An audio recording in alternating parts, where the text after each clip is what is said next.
Hey everyone, welcome to Two Car Pros. My name is Ryan and today we're doing something really exciting. We're continuing our How to Build a Big Block series. This is part number 11. I've left a link down below in the description to the big playlist I've created here on YouTube on how exactly to put a Chevrolet Gen 4 big block together. And today we're going to be taking a look at how to build the Valvetrain and put the intake manifold on. It's pretty simple and straightforward. You just really need to be meticulous and methodical with what you're doing, but other than that, I explain exactly how to do it and how to go into it deeper into the video. So with all that out of the way, let's just go ahead and jump right in. Okay, before we start working today, this part is really important. What we need to do is take our Lunati lifters and submerge them in a nice container of oil. I really like this stainless steel bowl I have because it can't get eaten away by anything. And you want to make sure that the lifters get all of the air bubbles out because the lifter has moving parts inside of it that need to be lubricated. And in order to get down into that, especially for initial startup, is to let them submerge in oil. You can even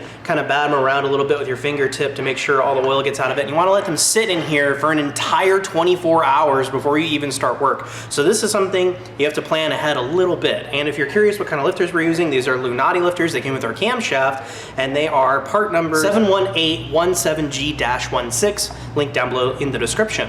Also, on the type of oil, it really doesn't matter. Some people like using initial startup oil, that's fine, but this is just plain Jane 5W30 Kirkland branded oil. Just a, decent oil you got laying around is good enough. It doesn't have to be anything crazy special. So the next thing we're gonna do is tighten our rocker arm studs here. These come pre-tightened from the factory or the machine shop, but why leave something like this to chance? And our torque spec today is 50 even. So we're gonna double check all of these on both heads to make sure that they're good. I'll see. It tightened a little bit right there. Why not just give it a double check? See, that one was fine. That one needs a little more tight. That was fine.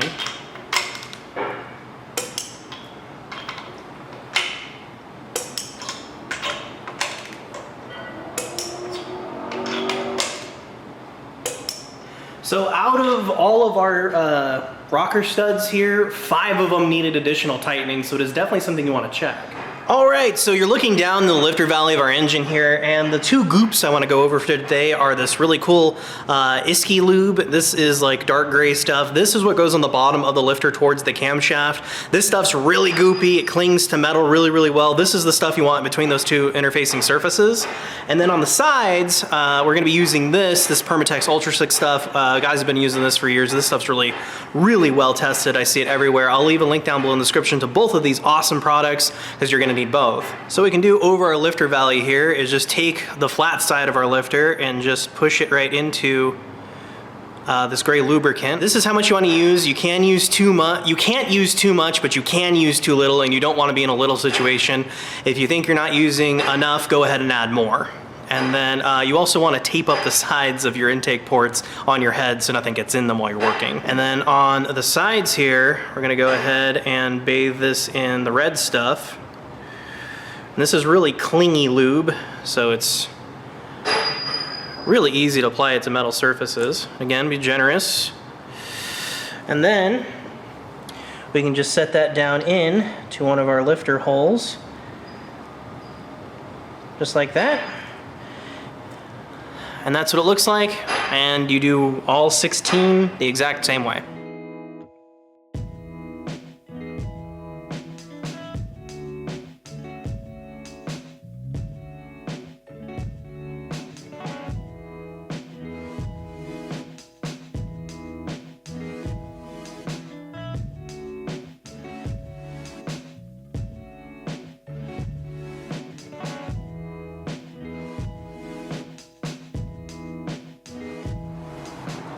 And there we go, that is all 16 lifters installed and in their homes and lubricated very well. All right, for push rods, today we're gonna be using these comp cams. They're a stock push rod length.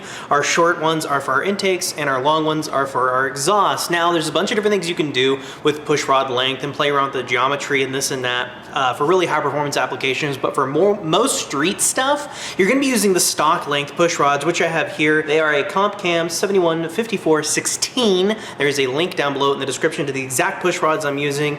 And I also wanted to comment and say that it is a good idea in these applications to use a push rod that's one piece. The push rods that are basically 3 pieces, they have 2 balls on each end, or 1 on each end. They tend to fall off eventually in these a little bit more high performance applications. So the one piece is really where you want to spend the extra money and get something nice. And since we're using valve guides, we want to make sure that this push rod is hardened, which this one is. Before they go in though, we need to clean them with carburetor spray because there's a hole or a tube that goes all the way through the length of the push rod. So we grab some carburetor spray, squirt that through, get some air here, and blow that through. What I'm doing there is just making sure there's not little pieces of metal from the machine work stuck in there that I can't see, obviously. So you want to make sure that's really clean, and then clean the outside as well with some carburetor spray and a nice terry towel. And we're going to do that for all 16 of these bad boys before we install them. So the reason we're cleaning this is because oil actually travels through that tube there, and this basically acts like a regular water pipe, except it's using oil, obviously. And this gets pumped up into our valve train, into our rocker assembly, and dribbles down back into the engine from there. So it's really important that there's no metal flecks anywhere in the push rod itself. So here we are, we're gonna install our first push rod. It's the number 1 cylinder. We're gonna stick with number 1 because that's where we always like to begin. Number 1 makes sense. And we're going to do our exhaust push rod. So I have our longer push rod here and some Permatex Ultra Slick. We're just gonna dip one end of it in there, just like that. And install it down in there. Make sure it's nice and seated on the lifter. And that is perfect for our first push rod. Now we can move on to our intake side. All right, now we can do our intake for cylinder number 1. Get that nice and sauced up with our Ultra Slick and slide that down into place, making sure it's seated on the lifter, nice and cupped.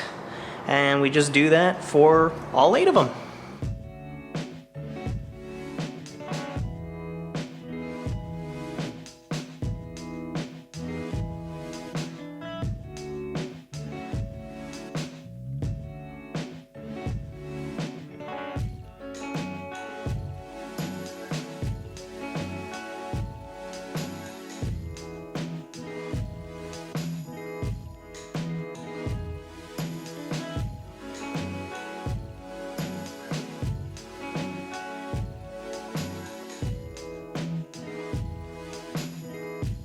So these are rocker arms we're using today. I recommend Scorpion Racing products. They're made here, right here in the United States. They're not terribly expensive for what they are. They're a little bit cheaper than like a Lunati roller rocker arm, and this is quite the upgrade from just your regular standard rocker arm. This one actually has a small rolling bearing on the end of it. Look how nice that is. All machined in the United States. I can't recommend these guys enough. They're awesome.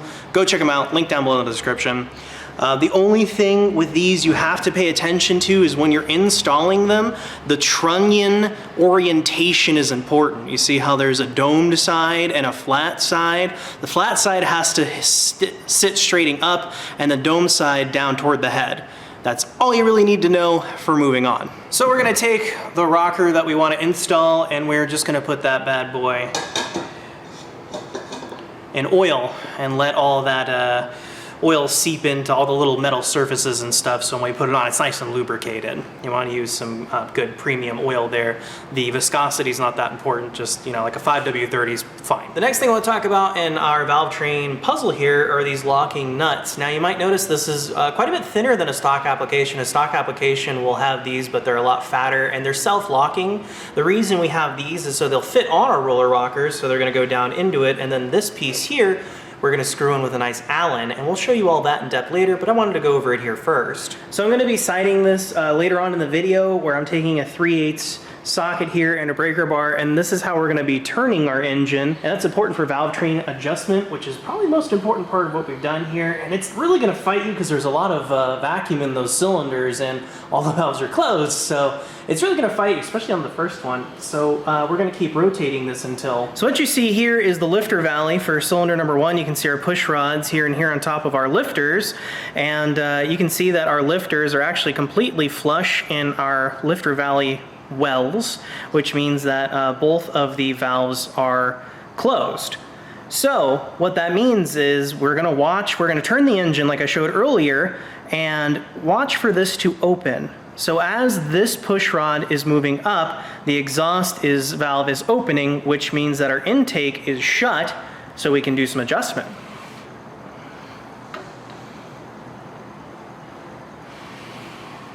There we go. We can see that that lifter has moved up. It's no longer flush with the lifter well, so we know that the intake side is closed. Next thing we're going to do is take our Permatex Ultra Slick, it's going to be our best friend here, and apply a bit of it to the end of our finger and apply it to the top of our push rod, and then again to the top of the valve. Even though it's a roller rocker arm, we still want nice lubrication. So you want to do this for no matter what. Just lots of lube is a good thing. So now we can take our oil-bathed rocker arm over here and install that, making sure that the round part of the trunnion I showed earlier is facing downward toward the head. And we're just going to place it on like that. So now we can take our lock nut here and put that on, just finger tight for right now, and we can jiggle that back and forth a little bit. So we're just going to leave that finger tight for now, and we're going to spin the push rod while turning this, and as soon as we feel the push rod grab and you can't turn it anymore with your left hand, while you're tightening this finger tight, you know you're at 0 lash. If you had a stock application, you wouldn't have this tall nut, you'd have a short, shallow nut, and you'd have to use a ratchet for that, but it's exactly the same thing, just, you know, lightly. So it might be a little tricky to see on camera, but I can spin this very easily with my left hand while I'm tightening this with my right. And look, you can spin, spin, spin, tighten, no more spinning. So I can't spin this by hand anymore. I know I'm at 0 lash. So we know we're at 0 lash, so what we're gonna do is take our 5/8 wrench here and just go from the 12 o'clock position down to the 6 o'clock position, a half turn. So when we were doing that half turn, one of two things are gonna happen. Either the plunger on the lifter is going to go down and your valve will stay closed, or if that lifter is full of oil, say you just pulled a head off and you're putting it back on, or you're just putting new push rods in or something, and you do that half turn and the valve opens, don't worry, that's okay. So I'm gonna go ahead and demonstrate that that plunger gets pushed down with that half turn, and that's what that should look like if it's a fresh build. If it's not a fresh build and that's full of oil, that's okay. The lifter will depress and eventually push the oil out of that lifter, and you'll be in the same situation as we were previously. All right, so now we can finish putting our set nut on there. We're gonna take our 5/8 wrench and hold that in place while we grab a 7/32 Allen so we can tighten that up. Just like that, and those of you looking for a torque spec, you're not going to find it here. I read the entire instructions and it says there isn't one. So you just want to make sure that it is a little snug, not Hulk tight, it's just a little Allen. And there you go. So once we've gotten the Allen nice and recessed and snug, what we can do is bump the 5/8 wrench and the Allen at the same time, just a little snuggaroo, and you're all done. So we just finished our hydraulic lifter lash adjustment. It automatically handles that with hydraulic pressure. Now, if you had a solid lifter, that does not apply to this engine, and it probably doesn't apply to yours, but I did want to mention it. You do exactly what we just did, but you'd grab a feeler gauge and stick it in just there in between those two surfaces. Feeler gauge is going to vary on your camshaft. It's going to vary on your lifters. So just pay attention to whatever came with your camshaft. It will have your lash specifications, but again, that doesn't apply to this engine because we're reusing hydraulic lifters. That would only be for a solid lifter situation, which this is not. Now we're ready to put our exhaust side rocker arm on, and the way we're going to do that is stare at our intake side, and we're going to watch that as it moves this way. This back side is going to go up, and this arm's going to actuate down. And as soon as that starts to recede the other way and going down, we know that the exhaust side has to be closed. All right, we're going to rotate that engine there until we see that rocker actuate. There we go. We see we're watching it go down, pushing down the valve, and now it should come back. Oh, see, right there. A little bit. It's hard to see on camera, but it did rock back this way just a hair, which means that our exhaust side is closed and can be adjusted. And again, we're going to take our Ultra Slick, our finger there, put on the end of our push rod, grab a little bit more, put it on the top of our valve here. There we go. Nice and goopy.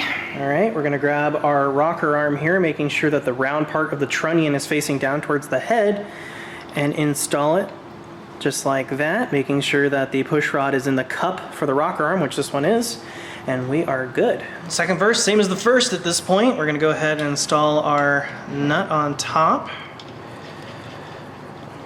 Spin that down. Now, once those two surfaces have met each other, making sure that's got no play there, we can start rotating our push rod while tightening. Oh, there we go. See? Turning. Tighten a little more. Not turning. Now we know we're at 0 lash. So now we can do our half turn from 12 o'clock down to 6 o'clock there. Wind our Allen in like we did earlier. And you want to hold the trunnion nut here with the 5/8 while you're winding the Allen in. So now we're at kind of a little bit of a snug. Snug that up, and then we're gonna snug them together, just a little bump. And we're good. Now that we've done cylinder number 1, guess what? The other 7 are identical. They're exactly the same. It does not matter what order you do it in. I like to do one side and then the other. You could go in the firing order, doesn't matter. As long as you do them exactly the way I showed you for cylinder number 1 on the rest of the cylinders, your valve train is done. So here's what our lovely finished product looks like, all put together. Now all the cylinders work exactly the same while you're turning the motor, while you are looking for the corresponding intake and exhaust valves to open and close in the manner I described earlier. But that's what the finished product should look like. Now we can move on to the intake manifold. So now we can get to the exciting part with our intake manifold made by Edelbrock. It is a 7161. Link down below in the description is exact dual plane manifold, and I picked this one, well, because the head information said this would be a great part for it. There's also another one of these that has a spread bore pattern, but this is the square bore pattern for the carburetor. And then if you were putting this in a low profile hood, like a Corvette, you would need a very low profile manifold, and there's a bunch of information out there for that, but this is going in a Camaro, so we can just use the regular standard dual plane. So let's go ahead and take a look. Oh yeah. That is all aluminum, made in the United States by Edelbrock, and it is a dual plane over a single plane, because dual plane's a really good street application that's gonna give us a nice low end torque. The power is gonna come in lower in the rev range as opposed to higher like you would get with a single plane. And there's a lot of nerd sciencey stuff behind that guys have been tinkering with since the dawn of hot rodding. So take that all with a grain of salt, but I can say that this dual plane manifold from Edelbrock is a great street choice. It's fantastic, and it's not terribly expensive. And if you're wondering what this bite is, in the middle here where the carburetor sits, that is for equalizing pressure between pulses on both sides. So we can go ahead and remove this. Oh, it's so light. Just make sure that it looks perfect, which it does. So this is our Performer RPM intake manifold here. It's gonna go on the engine just like this. You have a nice proud Made in USA sticker on the front of it. But before we go any further, I want to talk about the bolts we're going to be using. They come in this little baggie from Summit Racing. It is a Summit G1575HS. Link down below in the description to that as well. And as an extra precaution, we're going to go ahead and hit the inside and all the galleys with some compressed air and make sure there's no manufacturing chips in there. And then we're going to flip over our intake manifold like this, so we see the ports. And then we're going to grab a terry towel and spray some carburetor spray on it. And we're just going to clean that entire mating surface. You want this mating surface as clean as possible on both sides. Another thing I want to mention is your port shape. You can see here I have oval ports which match my oval ported heads. So if you had a square port head, you need to get a square port, or if you have Econo port, you need to get the Econo ports. And there's only the 3 types. These ports have to match the shape of the ones on your head. And if you're wondering what this is an exhaust crossover on drag racing stuff. They just blocked that off, but we're going to be using it because the exhaust gases help the intake manifold make it run better when it's cold. So the next thing we're going to do is clean this whole mating surface off with some carburetor spray and a paper towel. Make sure this is nice and clean. There can't be any kind of oil or anything, and considering we used a bunch of assembly lube and oil to put this thing together, it's a good idea to make sure that it's nice and clean for intake manifold assembly. Because the next thing we're going to do is put on our gaskets. And make sure everything I've done here, I'm also doing on the other side as well. But make sure you clean the beginning and end of the lifter valley really well. The next step we're gonna do is grab our old friend Silicone Rubber, RTV, apply a bit to our fingertip here, and then we're gonna apply it to the water jacket inlet. We just want a nice skin around that. And we just want to do that to both sides of one head, so that way it doesn't all flash dry on us. And you don't want to do too terribly much either, just a nice skin is perfect. Like that. So what we want to do is take some contact cement, link down below in the description, and we want to avoid spraying our water jacket inlets and just focus from here to about here.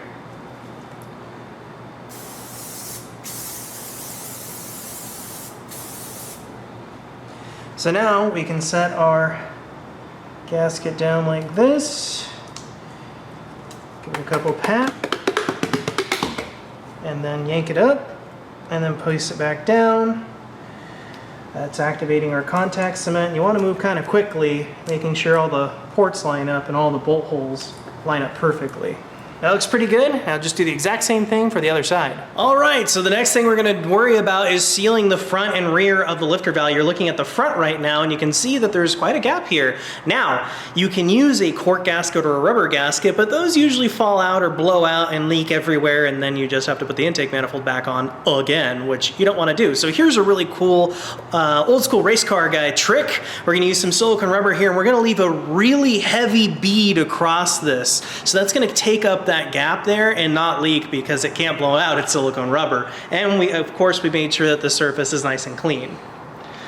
So the way you want to do this is lay a very heavy bead. You want to start up here. Don't be afraid of material.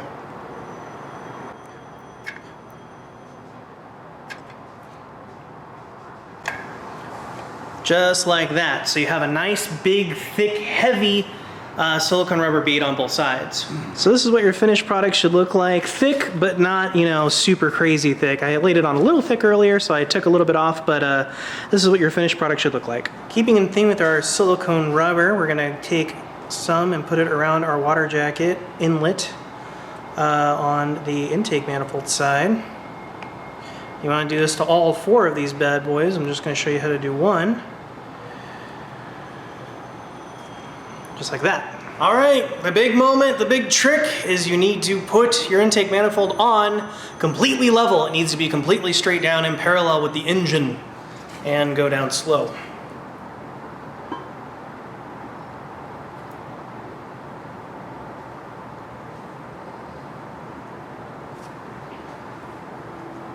That's pretty good. Now we're ready to install the bolts. So this is the front of the lifter valley. You can see this awesome swedging action here, the silicone rubber. Look at that. If you don't have this, redo the whole thing, because if you don't, it will leak. Now we're gonna take our bolts and start placing them in.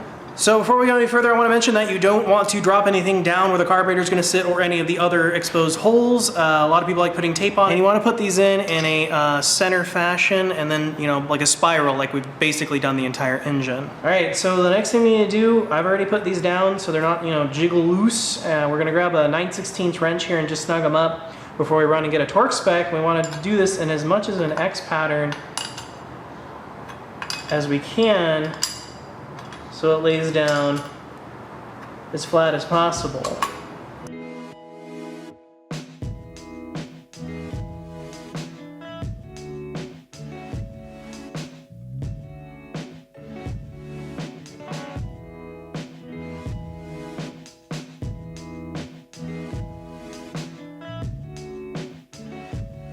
So I wanted to mention too that once you tighten them all down, go over them again because they'll be loose, and then go over again because they're going to be loose, and then maybe a 4th time before we do a final torquing down because the gasket is compressing.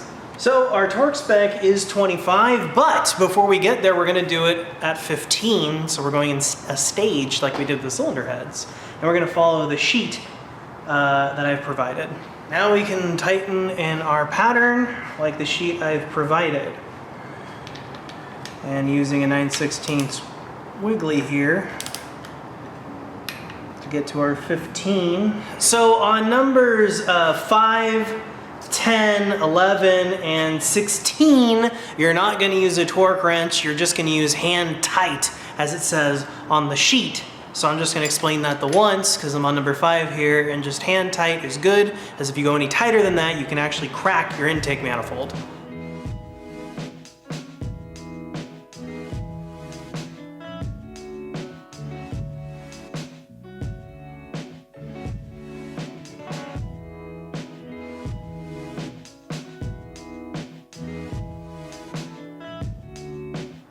All right, now we've bumped our torque spec up to 25, but we're gonna do 25 twice.